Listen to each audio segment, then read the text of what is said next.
Hadratin Nabil Mustafa. Lah ini baru kitabnya Syekh Nawawi Al-Bantani, Pak, yang menyarainya ya. Bismillahirrahmanirrahim. Ila hadratin Nabil Mustafa Muhammadin sallallahu alaihi wasallam wa alihi washabihi wa dzurriyyatihi wa qurabati wa ali baiti ajmain. Wa ila musannifil kitab wa muqaddimilatil kitab wa masyayikhihim wa ustadihim wa usuli wa furu'ihim wa jami' masyayikhina wa ustadina wa usuli wa furu'ihim wa jami' talamidana wa liman fati wa barakati hadil kitab wa hadil ulum fid dunya wal akhirah. Al-Fatihah. A'udzu billahi minasyaitonir rajim. Bismillahirrahmanirrahim. Alhamdulillahi rabbil alamin arrahmanir rahim maliki yaumiddin. Iyyaka na'budu wa iyyaka nasta'in ihdinas siratal mustaqim. Siratal ladzina an'amta 'alaihim ghairil maghdubi 'alaihim waladdallin. Amin. Bismillahirrahmanirrahim. Qala al-mu'allif rahimahullah wa nafa'ani bi ulumihi fid dharain. Amin ya rabbal alamin. Wal maqalatu saminata. Dan adapun wal maqalatu as-saminatu. Dan adapun nasihat atau maqalah yang ke-8. Ini agak panjang ya. An Abi Hurairah, dari sahabat Abu Hurairah radhiyallahu an wasmuhu, dan adapun nama aslinya Abu Hurairah itu Abdurrahman ibnu Sohir ya. Jadi nama aslinya kita terkenalnya Abu Hurairah, tapi nama aslinya tuh Abdurrahman. Nah, itu ya, sama dengan Badur ya. Nah, itu kok pas podo ya, Mbah. Nah, jadi kalau ingat Badur, kok ingat Abu Hurairah gitu ya, pas ya. Qala al-mu'allif rahimahullah. Terima mboten, Mbah? Terima nggih? Aduh, nah wis terima kan wis deal ngono. Maksudnya gak nesu bae ngono maksudnya kan itu. Anahu, sesungguhnya Abu Hurairah atau nama aslinya Abdurrahman tadi itu qala sudah berkata siapa Abu Hurairah. Qala sudah bersabda siapa An-Nabi sallallahu alaihi wasallam, baginda Nabi aku Muhammad sallallahu alaihi wasallam. Salasun, adapun ada 3 perkara mungjiyatun yang akan menyelamatkan seseorang. Ai mukhlisatun, artinya akan menyelamatkan li sahibiha, kepada orang yang mempunyai 3 perkara ini. Menyelamatkannya minal azabi, dari siksanya Allah Subhanahu wa taala. Wasalasun, dan juga nanti ada 3 perkara muhlikatun, yang akan merusak. Ai mau kuatin, artinya akan menjatuh. Ai mau kuatun, artinya akan menjatuhkan. Lifailiha, kepada orang yang mengerjakan 3 perkara ini, fil halaki, di dalam kerusakan. Wasalasu, dan ada 3 perkara. Wasalasu darajatin, dan juga akan ada 3 derajat. Ai amanazili, artinya tingkatan. Fil akhirati, di dalam akhirat besok, pangkat. Derajat itu pangkat ya, besok di akhirat. Wasalasu, dan juga ada 3 perkara kafarotin, yang menjadi kafaroh. Wasalasu kafarotin, dan ada 3 perkara yang akan menghapuskan lidunubi amiriha, bagi dosanya orang yang mengamalkan 3 perkara ini. Jadi di maqalah yang ke-8 ini nanti ada 3 perkara yang menyelamatkan orang tersebut. Ada 3 perkara yang merusaknya andaikan dikerjakan. Ada 3 perkara yang menjadikan dia nanti naik derajatnya di sisi Allah di besok di akhirat. Dan ada 3 perkara yang nanti andaikan orang itu mau mengerjakannya akan menjadi penebus dari dosa-dosanya.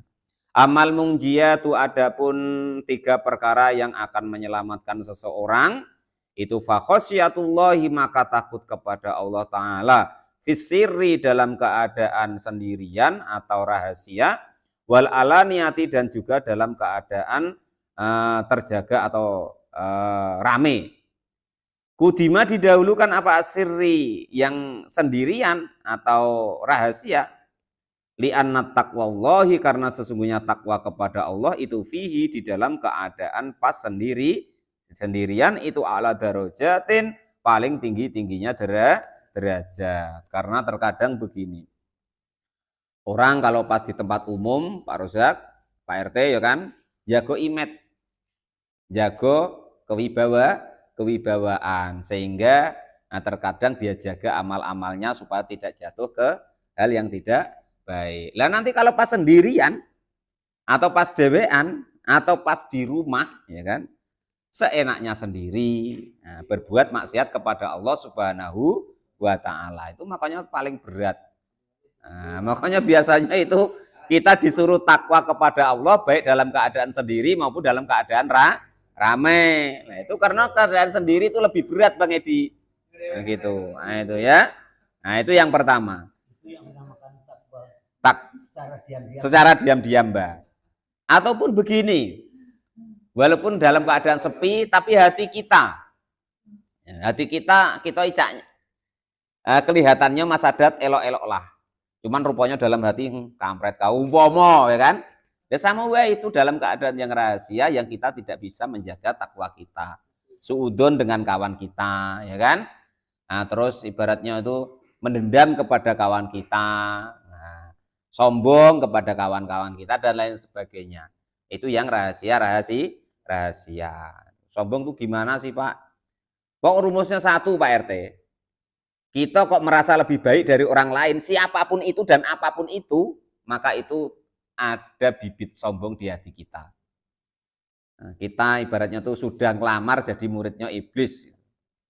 Nah, itu begitu. Asal Pak Rozak kok sedikit di hati kita tuh, lah Pak Janis umpama kan, apalah dia tuh. Nah, meremehkan. Kita merasa lebih baik dari siapapun itu dan apapun itu, maka itu sudah ada ciri atau bekal atau bibit kesombongan di dalam hati kita. Begitu ya rumusnya Bang Rifat. Jagolah dewek-dewek hati kita. Nah itu. Karena itu pasti setiap saat begitu, Pak. Apalagi kalau di jamaah awal tambah repot itu. Nah, iya, merasa kita lebih senior, semacam-macam, dijago dewek. Asal ada rasa itu dalam hati kita, maka itu bibit kesombongan mulai ada. Hati-hatilah. Gitu. Nah, dengan siapapun dan dengan apapun, coba bayangin. Nah, itu latihlah pokoknya bagaimana caranya.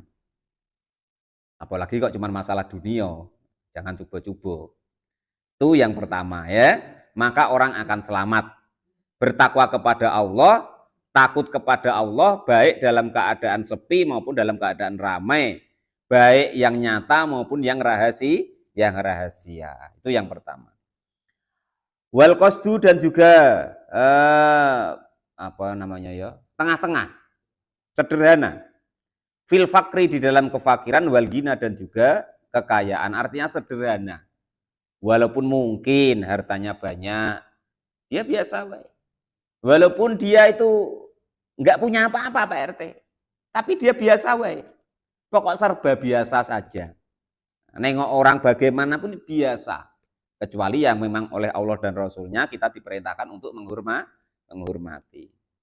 Dan keadaan kita biasa saja. Ibaratnya. Enggak kok umpama kita lebih ada harta terus dengan orang yang tidak ada harta terus kita merasa lebih tinggi atau sebaliknya. Nah itu asal bisa seperti itu biasa saja tadi, maka itu orang itu akan selamat. Nah itu. Bahkan ya saya sampaikan. Nabi itu berpesan, jangan kok tentang masalah keduniaan, tentang agama itu loh. Kita disuruh biasa saja. Jangan kita sok-sokan, jangan kita merasa sok hebat, sok suci, sok pandai, sok tahu, nggak usah. Biasa saja. Karena dengan seperti itu kalau kita tidak biasa saja Pak, itu akan repot Pak. Kita tahajud baru 2 minggu gitu ya Pak Rozak, Pak ya. Itu sudah tuh nengok kawannya tidur tuh, gawe di dunia kok cuman ngorok we, ngumpulin iler we, baru 2 minggu padahal Pak. Kita baru nak ke masjid paling sebulan atau 2 bulan. Nengok kawannya balik motong, balik kerja, orang kok enggak tahu Allah. Yang akhirnya kesolehannya itu menimbulkan kriminal di dalam dirinya. Ya kan? Menimbulkan ibaratnya itu kriminal di dalam agama dirinya sendiri akhirnya merusak dirinya sendiri. Harus hati-hati. Jadi walaupun dalam agama itu kita yang sedang-sedang wae, biasa-biasa wae. Mabuk tuh ndak ciu wae, Pak. Mabuk agama tuh ya ada. Ya begitu tadi contohnya. Nah, itu seperti itu ya. Bi alam yujawizu. Gambarannya jika kok tidak melewati siapa orang tersebut fiha di dalam kosdun tadi, tawasud tadi, fil maisah tadi di dalam kehidupan. Walaupun toh mungkin dia beli mobil ini telap yang mewah, dia beli yang biasa baik, yang umum baik. Mungkin dia beli makanan yang mewah, mungkin kuat, tapi dia biasa saja. Mungkin dia beli yang pokoknya kuat, bisa, tapi dia biasa saja. Itu maksudnya wal qasdu fil fakri wal ghina. Jadi tengah-tengah atau sederhana di dalam antara kefakiran dan kaya, sederhana, maka dia akan selamat. Kalau tidak seperti itu ya repot, akhirnya bangkrut. Qaulal mu'alif rahimahullah. Biar lam yujawizu, gambarannya jika tidak melewati siapa orang tersebut fiha di dalam tawasud atau maisah al-haddu di dalam batasannya. Warodia dan ridho, rela, puas, kan? Bidzalika dengan demikian keadaan sederhana tadi. Itu yang kedua. Wal adlu dan juga adil fir ridho di dalam ridho, wal godobi dan juga marah. Jadi adil walaupun dalam keadaan ridho, rela, puas, seneng, atau dalam keadaan marah. Maksudnya begini, nanti kalau pas orang lain marahnya kelewat, kalau dengan keluarga kita sendiri ngukuminya berat sebelah, nah itu tidak boleh seperti itu. Maka kita akan selamat. Adil, sejajar antara kemarahan kita dan keadaan orang itu. Nah itu ya. Qala al-mu'alif rahimahullah wa nafa'ana wa nafa'ani bi ulumi fitarini amin ya rabbal alamin. Ya, kadang orang itu kan begini. Kalau orang lain yang berbuat maksiat, wah orang kok begitu, ya kan? Ya kalau anaknya sendiri, nah moga-moga diampunilah nak kamu sama Allah lah. Kan tidak adil namanya. Nah, sifatnya tidak adil, berat sebelah. Ya sama-sama kalau orang lain ada potensi sama Allah diampuni, ya anak kita ada potensi diampuni. Kalau orang lain ada potensi dihukum sama Allah, ya anak kita ada potensi dihukum oleh Allah. Wong Allah tuh sifatnya ya yu'adzib ya yakfir. Jangan karena tidak adil dalam keadaan ridho atau marah tadi itu. Kalau orang lain wah tidak diampuni Allah katanya. Kalau anaknya mudah-mudahan diampuni Allah, ya itu tidak adil namanya, ya kan? Sama-sama potensinya sama. Ai bi ayak doba, gambarnya jika kau andekan perlu marah siapa orang tersebut, Allah karena Allah, wa yardo dan juga ridho, liridho karena ridhonya Allah subhanahu wa ta'ala. Dia enggak seneng ya memang karena Allah menyuruh enggak seneng. Dia seneng ya karena Allah menyuruh senang. Nah, maksudnya kurang lebih begitu. Qolal mu'alif rahimahullah wa nafa'ani bi ulumi fidaruni amin ya rabbal alamin. Zaman seperti yang diterangkan tadi ya.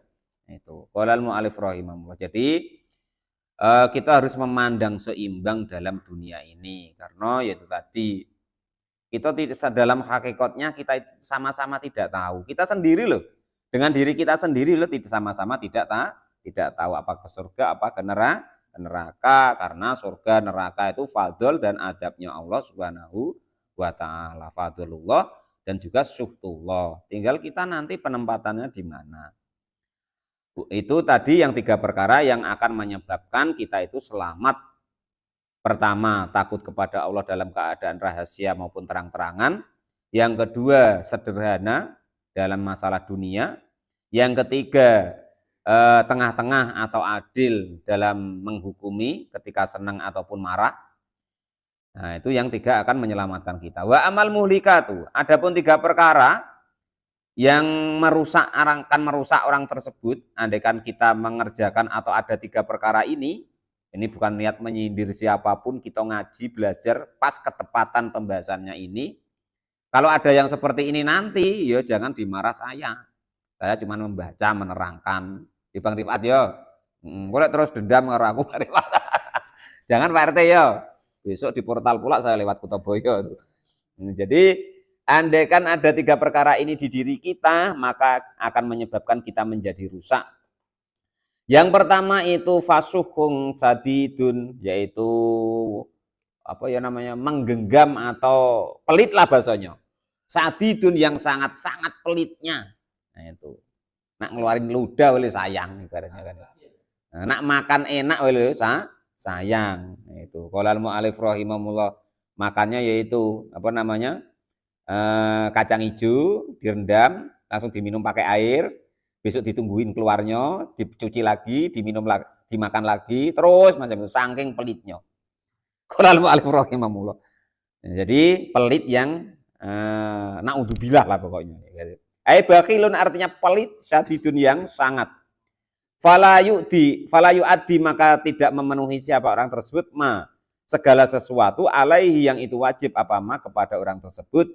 Kenyataannya min haqillahi ta'ala dari hak-haknya Allah subhanahu wa ta'ala wa haqqul khalqi dan juga hak-haknya makhluk yang seharusnya dia mungkin zakat, yang seharusnya mungkin dia sodako, yang seharusnya dia mungkin berangkat haji dan lain sebagainya atau hak-hak dengan orang lain.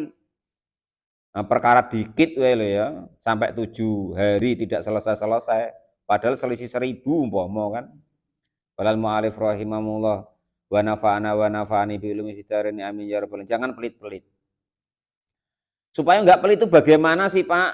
Ingat semuanya itu bukan punya kita, punyanya Allah. Yang kita berikan, kita sedekahkan, kita tasarufkan ya nanti malah menjadi milik kita. Yang seolah-olah kita gunakan itu malah nanti belum tentu menjadi milik kita. Tapi belum ikhlas, Pak, enggak apa-apa.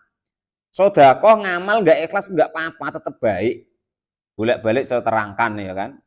Pak Janis sedekah enggak ikhlas, kan. Sama orang yang lewat kelaparan untuk beli nasi. Memang Pak Janis enggak ikhlas, tapi doa orang tadi yang menjadikan dapat manfaatnya. Seidah-idahnya umpama enggak di akhirat. Orang yang harusnya lapar tadi jadi kenyang. Itu kalau contoh pribadi. Contoh yang diumum Pak RT, nyumbang musola ini umpama kan, enggak ikhlas diumumkan, pamer lah umpama kan. Enggak apa-apa Pak RT, pamer lah. Tetapi dengan adanya Pak RT nyumbang, akhirnya musola atau masjidnya jadi. Akhirnya untuk ngaji, untuk sholat, untuk jamaah, orang berdoa. Untuk orang-orang yang menyumbang di musola atau masjid itu. Pak RT memang mungkin pamer, tapi yang doakan sampai. Wes pokoknya baik-baik. Tidak ada sedekah itu yang tidak baik. Asal yang sesuai dengan syariat. Walaupun pamer. Kemarin yang tidak boleh yang tidak sesuai dengan syariat tuh Bang Rifat ya. Sedekah dengan janda tanpa aturan kemarin ya kan.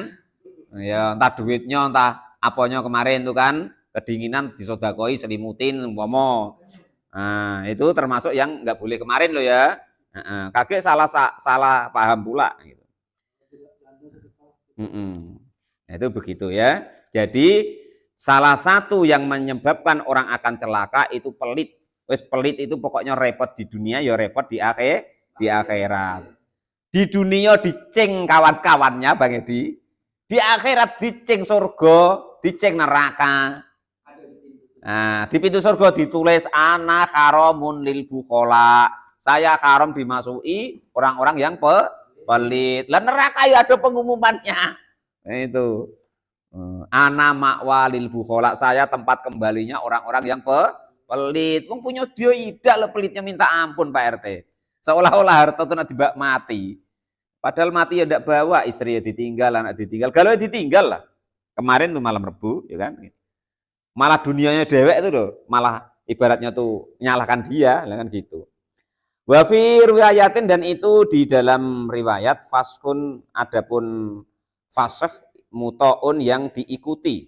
Ai bakhilun artinya pelit yuti'uhu yang mengikuti kepada pelit tersebut siapa al-insanu manusia. Amma laukana adapun jika ada apa al-bakhilu pelit tersebut itu maujudan nampak fi nafsi di dalam diri ghairu mutoin yang tidak diikuti falayakunu maka tidak akan ada apa pelit tadi itu muhlikan menjadikan kerusakan li'annahu karena sesungguhnya pelit itu minas sifatil lazimati termasuk sifat yang umum yang patut linafsi untuk seseorang. Pelit itu umum. Pelit itu umum, siapapun itu pasti takut kehilangan, takut seolah-olah yang miliknya itu takut untuk diberikan orang lain Mas Adat. Umum. Lah, yang menjadikan rusak itu bagaimana ditiru orang. Umpama ya kan. Di sini yang kelihatan agak ado kan Pak Pak Mukhlis ya kan. Pak Mukhlis pelit apalagi lainnya. Halo Pak Mukhlis yang adoe ndak mau keluar kopi teh, kue segala macam. Pak Janes iri lah. Ayo ndak usah, dia yang adoe ndak mau kok. Nah, diikuti akhirnya. Ya, contohnya begitu. Contoh itu menjadi rusak. Akhirnya apa? Ya itu tadi. Ya, ngaji ya sama podo ngawah dewek-dewek. Ya kan itu. Oh, lalu alif rahimahullah wa nafa. Itu contohnya begitu ya. Deal Pak RT ya. Jadi yang merusak itu tadi kalau kok diikutin kalau orang lain. Kalau diri sendiri ya itu biasa. Cuman ya kita janganlah pelit. Tekor gitu. Pelit. Qala al-mu'allif rahimahullah. Wa dan juga hawa nafsu muttabaun yang diikuti bi ayat tabi'ah. Gambarannya jika mengikuti siapa orang tersebut sesuatu yakmuruhu yang memerintahkan kepada yakmuru yang memerintahhu kepada bihi kepada hawa apa hawa nafsunya orang tersebut. Jadi yang kedua mengikuti hawa nafsu maka akan merusak orang tersebut. Sebenarnya kalau kebutuhan hidup itu tidak banyak-banyak amat, tidak susah-susah amat. Yang menyebabkan banyak itu gaya hidup, bukan kebutuhan hidup. Kalau kita nurutin gaya Pak RT sudah sampai mati lebutak loh, masih pening juga, masih tidak cukup juga. Itu yang kedua. Yang terakhir, yang nomor 3 yang menyebabkan orang itu akan rusak wa ijabul mar'i dan herannya seseorang binafsi dengan dirinya sendiri. Heran dengan dirinya sendiri. Lagi ngaji loh Bang Rifat ya kan. Wah suaraku elok, tengok murid aku banyak. Kalau aku udah ada jam tuh. Nah, baru tahajud seminggu Pak. Wah aku kok bisa begini ya. Tengok anak anti patut tidur aku kok bisa sholat tahajud dewek. Heran dengan dirinya, amalnya sendiri Bang Rifat. Wah suaraku kok bisa sebagus ini ya. Aku jadi menang terus Bang Rifat. Wah kok begitu. Rasa yang seperti itu heran dengan amal kita tadi. Nah itulah yang disebut ujub atau heran dengan dirinya sendiri. Maka dia akan rusak. Amalnya pun akan rusak. Dirinya pun akan rusak. Karena akan akhirnya menimbulkan daripada riya. Bahkan ujub itu heran dengan diri sendiri Pak RT itu lebih merusak daripada riya. Lebih merusak daripada riya. Aku kok bisa sedekah terus ya. Aku kok bisa berbaik hati sama orang ya. Aku kok bisa bantu orang terus ya. Nah, heran dengan amalnya Bang Rifat.